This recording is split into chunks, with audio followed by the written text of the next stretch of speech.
This video is presented by Chesco Sports, your one-stop shop for sports betting content.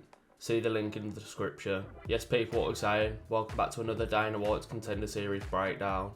This week obviously we're breaking down the final week of the season, week 10. Last week was a fun week again, two pretty decent weeks in a row. We had a couple of underdog winners last week like Mauricio Ruffi and Bellato, who won the main event. So hopefully, yeah, there's a few more underdogs this week. And let's just get straight into it. So the first fight is Issa Isakov versus Marquel Mederos. So this Davi Bittencourt versus Lucas Rocha fight, I actually broke that down last week in last week's video because that was supposed to be last week. But because of a weight miss by Lucas Rocha, that one got moved to this week. So if you want to hear my breakdown of that fight and my prediction, go and look at last week's video. Got a timestamp in there, so you just got to go in and find the timestamp for that particular fight, and you'll be able to hear me break down that fight. My opinion doesn't change, even though Lucas Rocha missed weight for that fight, because I still predicted Davi Bittencourt would win. So there's a bit of a spoiler there. I predicted a Davi Bittencourt win. If you want to hear me go into a bit more depth about why I think that, then like I said, go and watch that video. But then the second fight, obviously the first new fight of this week, is Issa Isakov versus Marquel Mederos. Issa Isakov's a high-level grappler, whereas Marquel Mederos he's a bit of a he's a decent striker, but I have seen him take the fight to the ground before and dominate in that area. So he's a bit more well-rounded than what Issa Isakov is. You look at their last few fights each. You've got Issa Isakov picking up a win over Ruslan Tadiv, Ahmed Laban. He's been fighting in Brave, so Brave is a decent promotion, whereas Marquel Mederos has been fighting with Fury, where obviously that's a decent promotion as well, where he's been picking up wins. But you're looking at these, look at the records of the people he's beaten. Again, I know I pick up on that each week, but if you look at the records of the people he's beaten, Justice Lampares, 8-8, Michael Murphy 8-5-1. Tracy Reader 5-1, decent. And then you look at Issa Isakov's, and they're just far more experienced and probably higher level. So yeah, this is an interesting one. Like I said, Issa Isakov is a high level grappler. He doesn't look very comfortable when it comes to the striking exchanges. He will keep it on the feet for as long as he can. And then once he starts to kind of get caught on the feet, that's where he's going to look to try and take the fight to the ground. I've seen him panic wrestle. I've seen him shoot out of pure just need because he's been hurt. But yeah, I do expect him to look for the takedowns once he has been caught, or once he's been caught with a big shot, and then he's going to try and go for the takedown. I do think he's going to try and keep it standing for as long as he can though, because he does like to try and counter punch. He's very, very boxing heavy. You very rarely see him throw kicks. Very boxing heavy. But once he does get the fight to the ground, he's got very good top pressure, and he's not content with just sticking in one position. He's always going to transition to try and find the best position and to find the most dominant position, and he's going to hunt for submissions. Against Ruslan Tadiv, he was on his back for the majority of round one, hunting for a rear naked choke, almost got it, and then ended up getting it in round two. So he has got the capability to submit you. Let me just quickly check his record, see how many submissions he's got. So he's got 2 submissions, 6 knockouts, 2 decisions. But yeah, he is very grappling heavy, and when he does get to the ground, he has got good top pressure, like I said. If he is going to stand with you, he's going to try and counter strike you and look for big hooks, big counter hooks. But like I said, his striking isn't the best, so I would expect him to try and get this one to the ground, especially when you look at his opponent for this one, Marquel Mederos. He's quite an unorthodox striker. His style's changed from fight to fight. From what I've seen, I've watched all of his last 4 fights, and against Justice Lampares, he came out and was more of like a Taekwondo style. But then you look at his previous fights, and he's more tight and he's more kind of reserved. So his style has changed, and that's always going to happen with these kind of younger guys. From fight to fight, you're going to see that they're changing their style, and they've obviously improved massively from fight to fight. So his last fight, he did show a really wide stance and did stance switch often. And he tries to create angles with that stance switching and the wide stance. He's got decent takedown defense, which is where I think that will help him in this fight. I've seen him defend takedowns against the cage out in the open. His takedown defense is decent, but I don't think he's fought a wrestler / grappler to the level of Isakov yet, which could kind of look it could look different when it comes to that. Against Michael Murphy, he did get taken down and then controlled in a body triangle for quite a lot of the round, and he couldn't seem to get out of that body. I know it's a really difficult position to get out of, but once he got caught in that body triangle, he did look a bit inexperienced. He doesn't deal very well against pressure fighters on the feet either. I've seen, even against Michael Murphy started that fight really fast and kind of put the pressure on him from the opening bell. And Mederos didn't really deal with that well. He was getting caught. He was getting the striking exchanges weren't really going his way.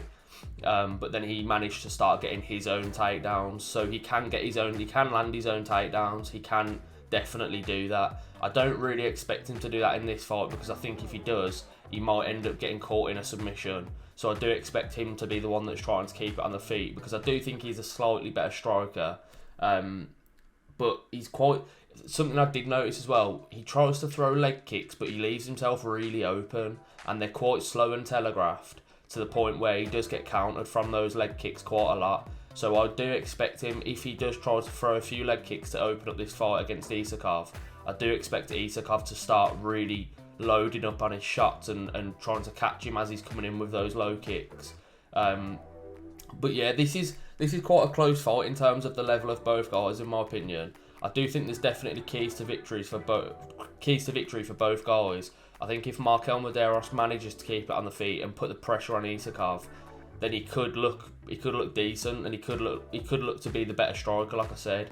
Whereas if Isakov manages to land one of those big counter shots and then gets him to the ground and just dominates him there, he could look like a bigger favourite than what he is.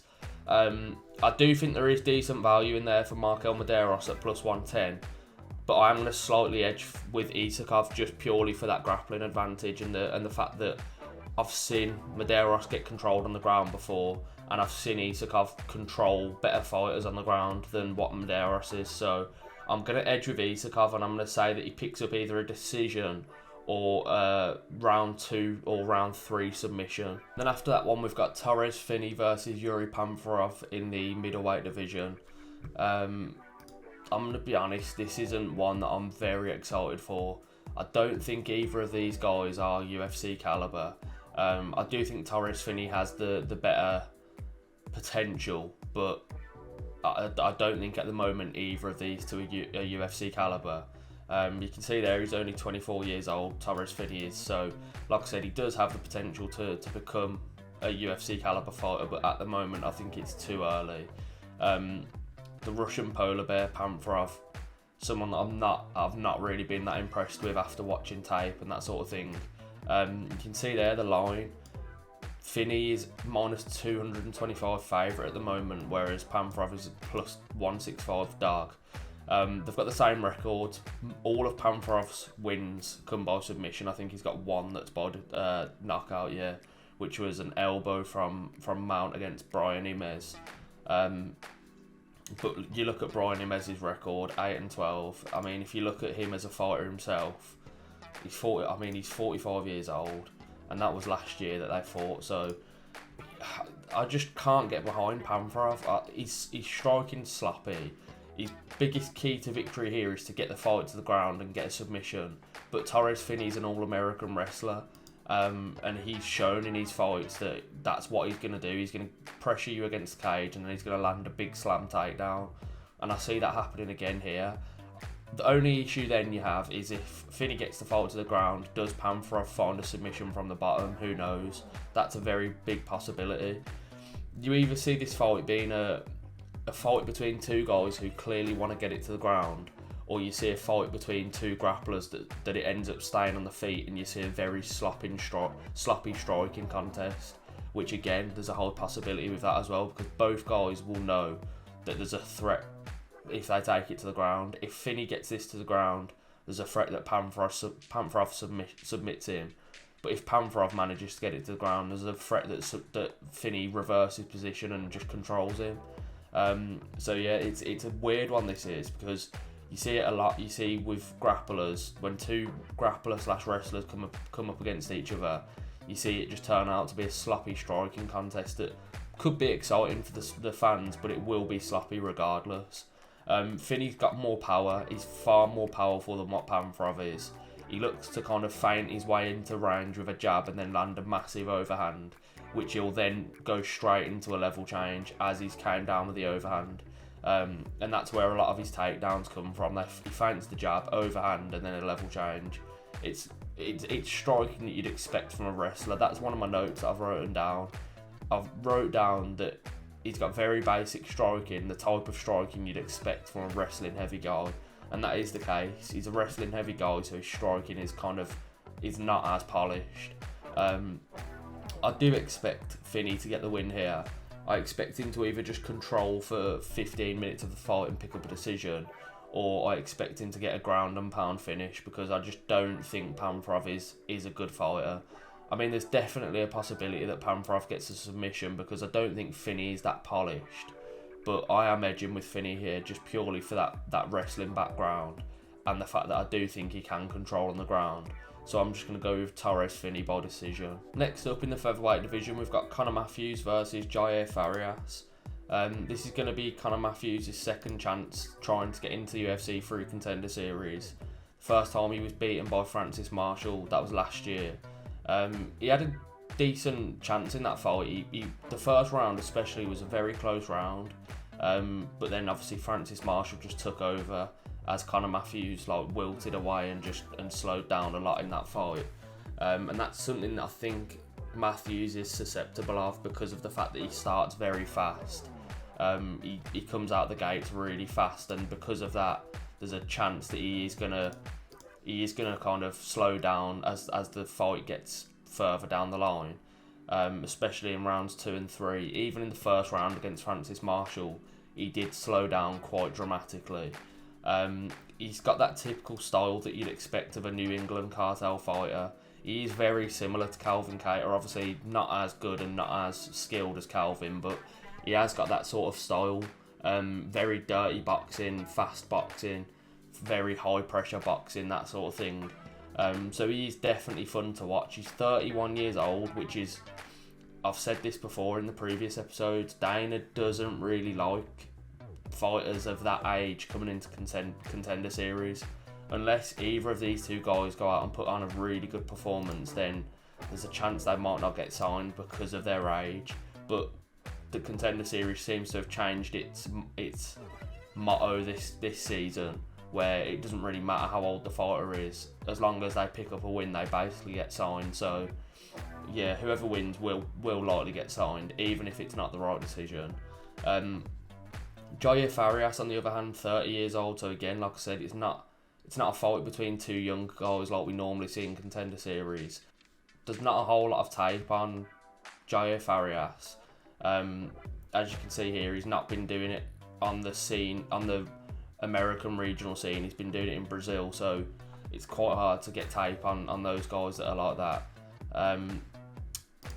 But yeah, Conor Matthews is the more aggressive fighter here. He's the more aggressive boxer.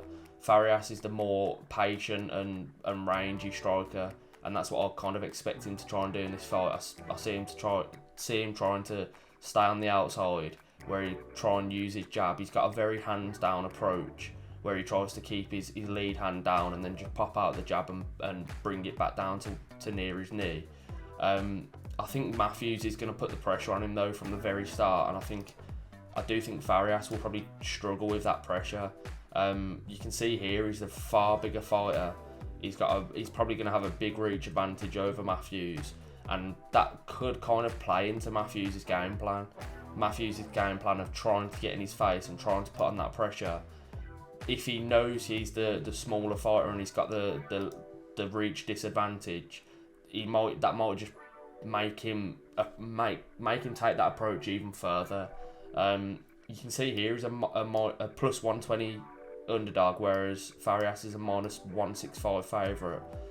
I think there's good value here in Matthews, I really do. He's picked up a lot of submissions, and in the tape that I've watched of Farias, I've seen him get taken down, I've seen him get controlled on the ground.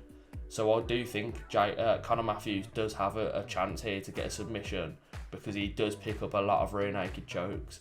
I'm going to go Conor Matthews round 3 submission. Next up after that, we've got a flyweight bout between Rickson Zenidim and Andre Lima. Zenidim's someone that I'm very fond of. I think he's a great fighter. I think he's deserved of this position. I think he's definitely earned this spot. And then Andre Lima, someone that I wasn't very familiar with, and trying to find tape on this guy has been quite difficult. There's not much tape out there on Lima, so it's quite difficult to give like a really full breakdown of this fight when there's such little tape out there from Lima.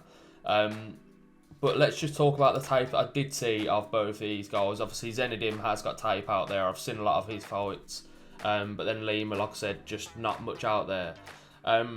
Both patient kickboxing styles.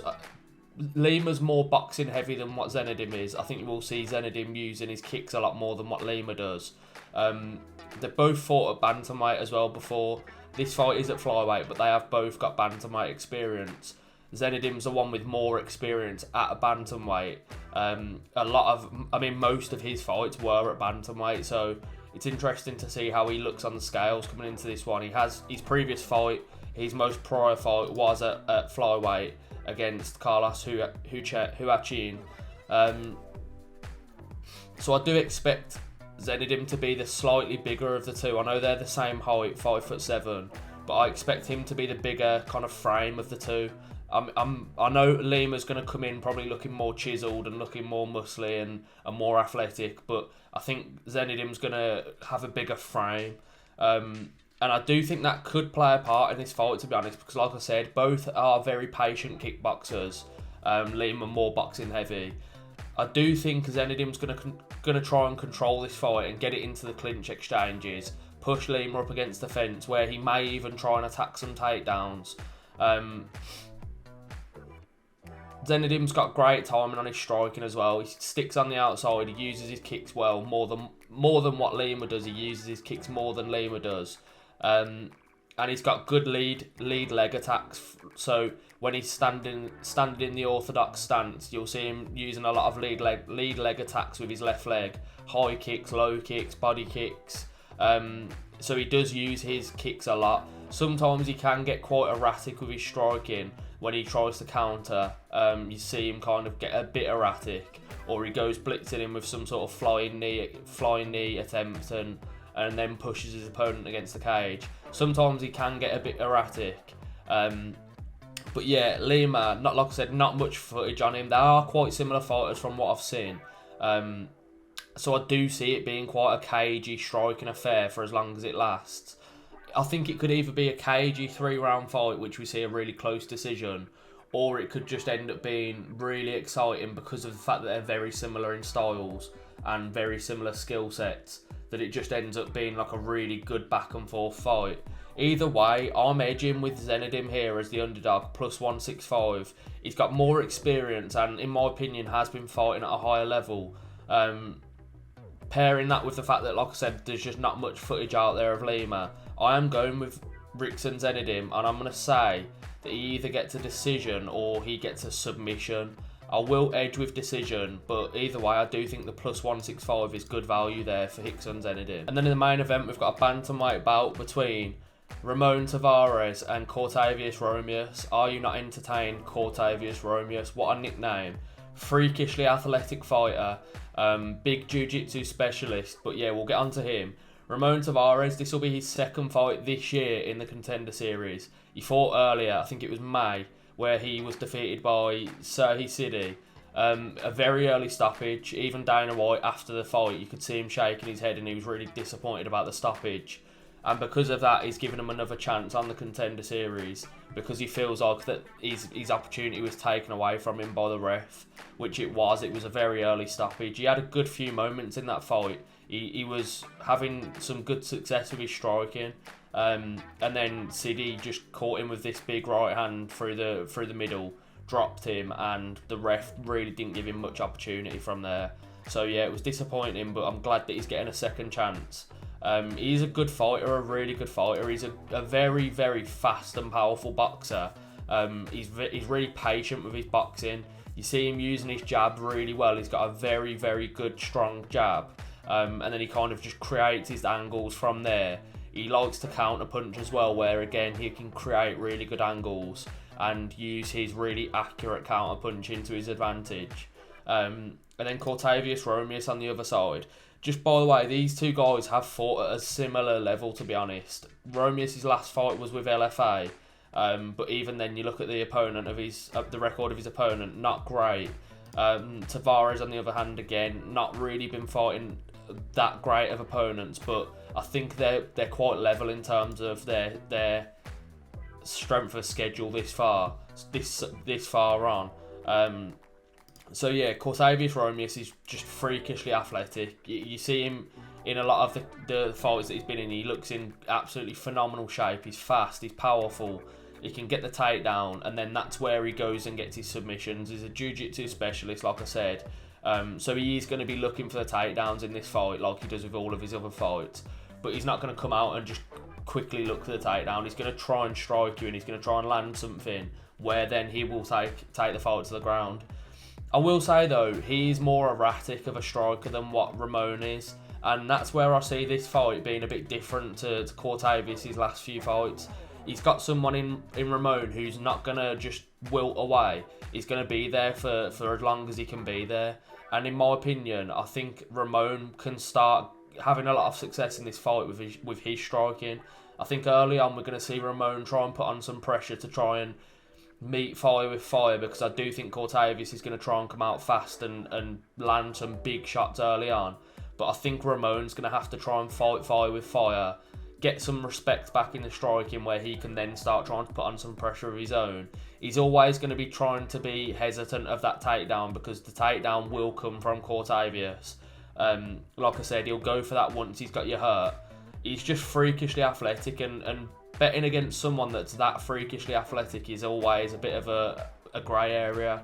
But in my opinion, Ramon does have a big striking advantage here. Like I said, he's the more patient, he's the faster, he's probably not as powerful, but he's definitely the faster, more patient boxer. So I see him, if he can, keeping out of that pressure of Cortavious and using his jab really well to just keep him at bay, and then just use his really good counter-striking, his fast, powerful counter-striking. I think there's good value in Ramon Taveras here at plus 120.